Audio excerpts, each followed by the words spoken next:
Bonjour, je suis Florian Maineris, je suis professeur ici au département d'économie à l'UQAM et mes travaux de recherche portent essentiellement sur les déterminants de la compétitivité des entreprises et des territoires. Et avec deux collègues, Sandra Poncé et Tao Zhang, de France et de Chine, nous avons récemment travaillé sur l'impact du salaire minimum sur les performances des entreprises. Donc le salaire minimum est une question qui fait régulièrement débat, avec effectivement les opposants au salaire minimum qui pensent qu'une hausse du salaire minimum, ça veut dire une hausse des coûts pour les entreprises et donc une baisse de l'emploi, et ceux qui sont en faveur du salaire minimum comme un moyen de rééquilibrer le pouvoir de négociation entre travailleurs et employeurs et une manière de lutter aussi contre la pauvreté et les inégalités. En Chine, il y a des salaires minimums, c'est peut-être une surprise, mais il y a des salaires minimums, ils ont été mis en place au début des années 90 avec des salaires fixés au niveau des villes. Clairement, dans les années 90, ce salaire minimum en Chine, il n'est pas très contraignant. Les niveaux de salaire sont très bas et les entreprises de toute façon ne les respectent pas.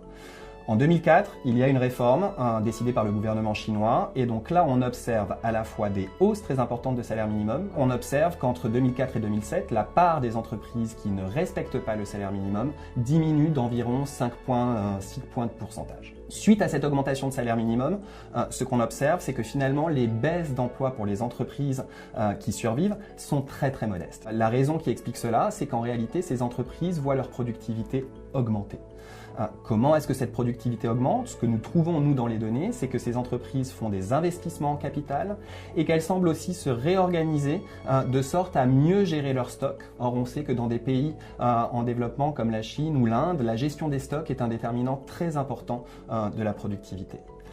Par ailleurs, on voit que certes, il y a cette adaptation pour les entreprises qui survivent, mais un certain nombre d'entreprises sont obligées, suite aux hausses de salaire minimum, de sortir du marché. Mais ces entreprises, en réalité, ce sont des entreprises qui étaient moins productives au départ.